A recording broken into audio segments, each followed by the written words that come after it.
जय श्री कृष्णा। इस वीडियो में आप माघ मास के महात्म के तीसरे अध्याय का श्रवण करेंगे। पद्म पुराण के उत्तर पर्व में कहा गया है, जैसे ग्रहों में सूर्य, नक्षत्रों में चंद्रमा श्रेष्ठ है, उसी प्रकार माघ मास महीनों में श्रेष्ठ है। तो आइए तीसरे अध्याय का श्रवण कीजिए। तब राजा दिलीप ने कहा, महाराज ये पर्वत कितना ऊंचा, कितना लंबा चौड़ा है। तब वशिष्ठ जी कहने लगे कि 36 योजन, 1 योजन 4 कोस का होता है। तो ऊंचा ऊपर चोटी में 10 योजन चौड़ा और नीचे 16 योजन चौड़ा है, जो हरी, चंदन, आम, मदार, देवदार और अर्जुन के वृक्षों से सुशोभित है। दुर्भिक्ष से दुखी होकर इस पर्वत को और फल फूलों से परिपूर्ण देखकर भृगु वहीं रहने लगे और यहाँ कंदराओं, वनों और उपवनों में बहुत दिनों तक तप करते रहे। इस प्रकार जब भृगु ऋषि वहां पर अपने आश्रम पर रह रहे थे तो एक विद्याधर अपनी पत्नी सहित उतरा। वे अत्यंत दुखी थे। उन्होंने भृगु ऋषि को प्रणाम किया। ऋषि ने बड़े मीठे स्वर में उनसे कहा कि हे विद्याधर, तुम बड़े दुखी दिखाई देते हो, इसका क्या कारण है? तब विद्याधर कहने लगा, महाराज, पुण्य के फल को पाकर, स्वर्ग पाकर तथा देवतुल्य शरीर पाकर भी मेरा मुख व्याघ्र जैसा है। मेरे दुख और अशांति का यही एक कारण है। न जाने किस पाप का फल है कि मेरे चित्त की व्याकुलता का दूसरा कारण भी सुनिए। मेरी पत्नी अति रूपवती, मीठे वचन बोलने वाली, नाचने और गाने की कला में अति प्रवीण, शुद्ध चित्त वाली, सातों सुरों वाली, वीणा बजाने वाली, जिसने अपने कंठ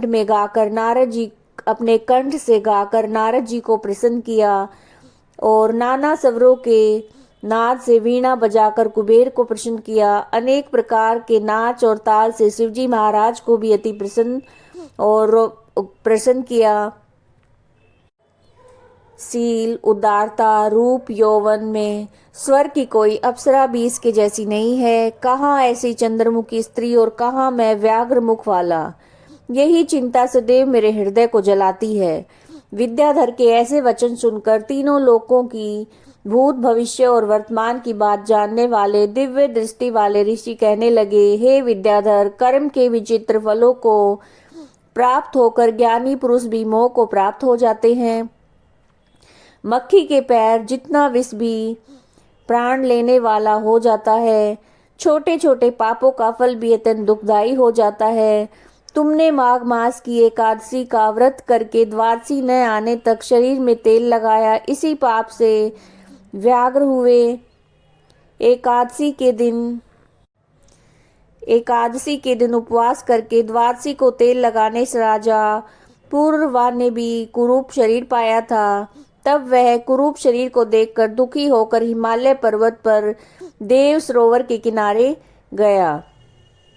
प्रीति पूर्वक शुद्ध स्नान करके कुशा के आसन पर बैठकर भगवान कमल नेत्र, शंख, चक्र, गदा, पद्य धारण करने वाले, पीताम्बर पहने, वनमाला धारण किए विष्णु का चिंतन करते हुए राजा पुरूरवा ने 3 मास तक निराहार रहकर भगवान का चिंतन किया।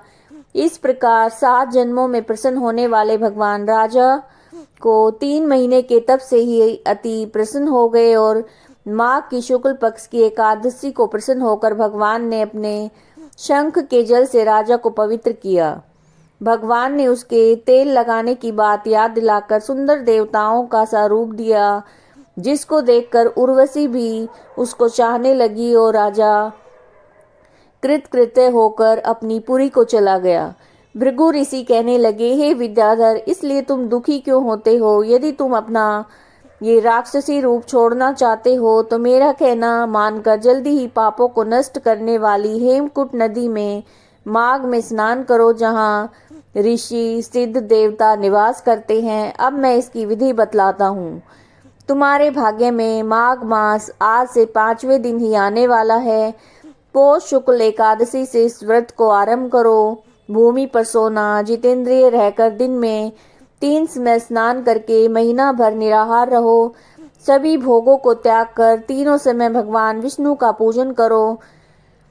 जब तुम द्वादशी को शिवजी स्तोत्र और मंत्रों से पूजन करोगे तो तुम्हारा मुख देखकर सभी चकित हो जाएंगे। तुम अपनी पत्नी के साथ सुख पूर्वक क्रीड़ा करोगे। माघ मास के प्रभाव को जानकर सदा माघ में स्नान करो। पाप और दरिद्रता से बचने के लिए मनुष्य को सदा यत्न से माघ मास का स्नान करना चाहिए। स्नान करने वाला इस लोक और परलोक में हमेशा सुख भोग पाता है।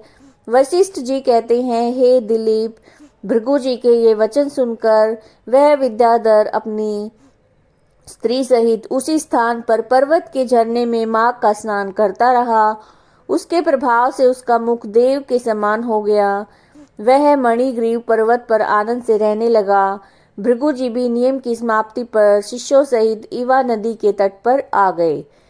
ये पवित्र माघ मास के महात्म का तीसरा अध्याय था। अगर आपको वीडियो पसंद आई है तो लाइक कीजिएगा, ज़्यादा से ज़्यादा शेयर कीजिएगा और चैनल को सब्सक्राइब कीजिएगा। जय श्री कृष्णा।